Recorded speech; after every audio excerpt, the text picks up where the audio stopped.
என்னை ஆட்கொண்டவரும் நான் சேவிக்கிறவருமான ஆண்டவராகிய இயேசு கிறிஸ்துவின் நாமத்தினாலே அன்பினல் வாழ்த்துக்கள். கிறிஸ்து இயேசுவுக்குள் மிகவும் பிரியமான அன்பு சகோதர சகோதரிகளே, ஒபதியாவின் தீர்க்கதரிசன புத்தகத்தில் 3வது வசனத்தை குறித்து கொண்டு தியானித்து பாருங்கள். கண்மலை வெடிப்புகளாகிய உன் உயர்ந்த ஸ்தானத்திலே குடியிருந்து என்னை தரையிலே விழத் தள்ளுகிறவன் யார் என்று உன் இருதயத்தில் சொல்லுகிறவனே, உன் இருதயத்தின் அகந்தை உன்னை மோசம் போக்குகிறது.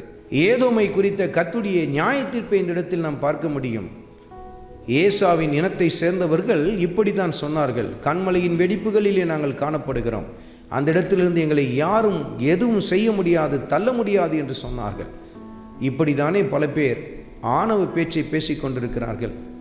தனி மனிதனானாலும் சாம்ராஜ்யங்களானாலும் இப்படி பெருமை பிடித்து ஆணவம் பிடித்து பேசும் பொழுது அது நிலை என்னவாய் மாறும் என்று தெரியுமா? இப்படி பெருமையோடு கூட பேசுகிறவர்கள் வீழ்த்தப்படுவதல்ல, மாறாக முற்றிலும் அழிக்கப்பட்டு போய்விடுவார்கள் என்று சொல்லி கர்த்தருடைய ஆவியானவர் சுட்டி காட்டுகிறார்.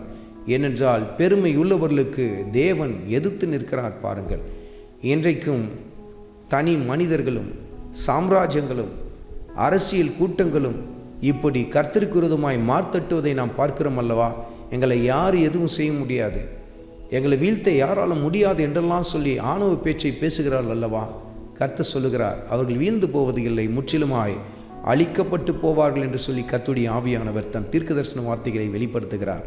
அருமையான மகனே, அருமையான மகளே, நமக்குள் எந்த சமயத்திலும் இப்படிப்பட்ட நான் என்னால் முடியும், என்னை வீழ்த்த யாரும் இல்லை என்று சொல்லி இந்த அகந்தையான பேச்சுகள் எந்த சமயத்தில் நமக்குள் இருந்து புறப்பட்டு வரவே கூடாது. தாழ்மையை தரித்துக் கொள்வோம். கர்த்தரிடத்தில் கிருபையின் மேல் கிருபையை பெற்றுக்கொள்வோம்.